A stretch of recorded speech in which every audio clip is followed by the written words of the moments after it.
حضرت عباس کی اصل قبر مبارک تحت ذریح مبارک سرداب میں واقع ہے، جہاں پانی قبر مبارک کا طواف کرتا رہتا ہے، اور اس واقعے کی یاد کف افسوس، شرم و ندامت، موجوں کے اتار چڑھاؤ سے دلاتا رہتا ہے کہ میری کیا حقیقت تھی کہ عباس ابن علی اس پانی کو مجھ تک لینے آئیں اور میں خدمت نہ کر سکا، اور حسین کے بچے پیاسے رہ گئے۔ مگر اب میں آپ سے جدا نہیں ہوں گا، اور تا قیامت آپ کی عظیم اور یادگار رہنے والی قربانی کے صدقے مخلوق خدا کو فیض یاب کرتا رہوں گا۔ على كل طعنة وكل قبرة بجسمك سلام سلام سلام سلام، على كل طعنة وكل قبرة بجسمك سلام سلام سلام سلام، على كل قطرة سالت من دمك سلام۔ اس کرامت کا تاریخی پس منظر یہ ہے کہ واقع کربلا کے بعد یہ شہر 2 روضوں کے اطراف میں بسنا شروع ہوا۔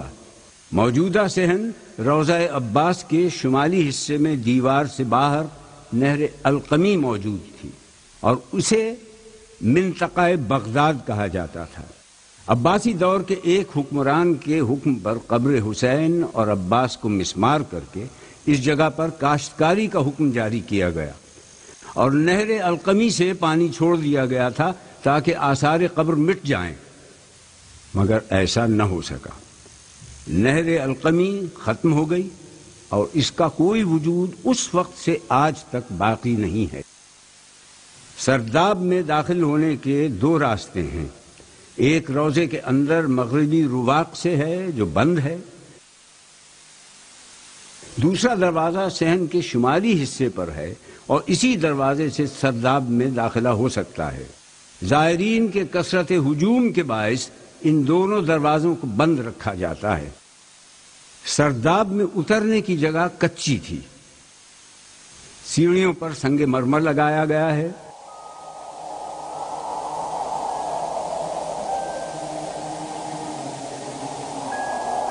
سرداب کے راستے تنگ ہیں، اور اندرونی راستے مزید تنگ ہوتے جاتے ہیں۔ سیڑھیوں سے اتر کر ہم سیدھے چلتے ہیں،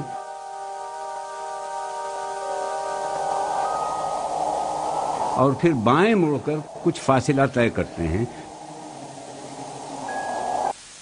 تو ہمارے سامنے قبر مبارک آ جاتی ہے۔ اس مقام کو حذا الحیر کہتے ہیں۔ قبر کے اطراف میں حال ہی میں سنگ مرمر لگا دیا گیا ہے، اور پنجتن کے نام اور حضرت عباس کا نام سونے سے کندہ کیا گیا ہے۔ یہی وہ مقام ہے جہاں آپ گھوڑے سے زمین پر تشریف لائے تھے، اور یہی آپ کا مدفن ہے۔ على كل طعنة وكل قبرة بجسمك سلام سلام سلام سلام، على كل طعنة وكل قبرة بجسمك سلام۔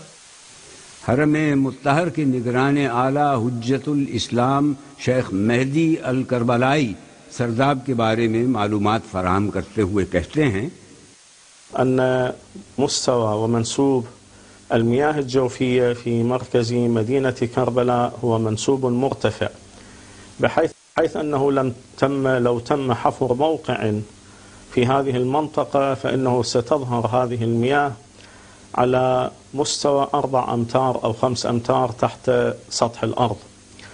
ومرقد أبي الفضل العباس كما هو معلوم أيضا هناك مستوى من هذه المياه يظهر على نفس هذا العمق، ولكن لهذه المياه قبر مطہر کے اطراف پانی موجود رہتا ہے۔ یہ کب سے ہے، کہاں سے ہے، کیوں ہے، یہ راز اللہ ہی جانتا ہے۔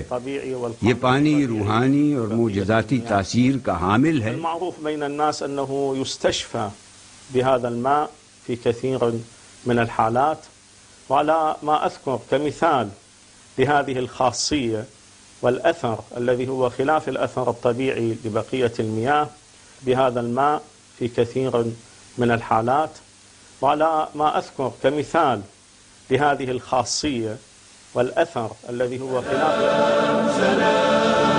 على كل طعنة وكل قبرة بجسمك سلام سلام سلام سلام على كل طعنة. العطش العطش يا أبا الفضل، العطش العطش يا كفيل الصبر، العطش العطش يا ساقي عطاش الطفوف. سلام سلام سلام سلام على كل طعنة وكل قبرة بجسمك سلام سلام سلام سلام على كل قطرة سالت من دمك سلام.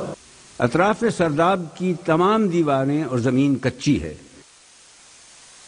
اگر پانی کو کسی بند جگہ ایک طویل مدت کے لیے رکھ دیا جائے تو اس میں ایک خاص قسم کی بو اور کثافتیں شامل ہو جاتی ہیں.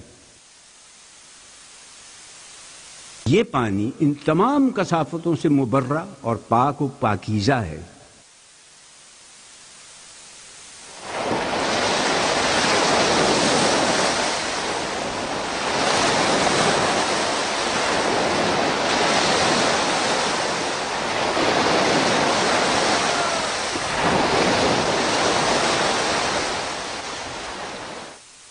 یہ پانی اس بات کی شہادت دے رہا ہے کہ ابو الفضل عباس کی قربانی اللہ کی راہ میں مقبول ہوئی، اور اس نے اس کرامت کی صورت میں یہ ایک انعام نہ صرف عطا کیا بلکہ اس پانی میں شفا بھی رکھی.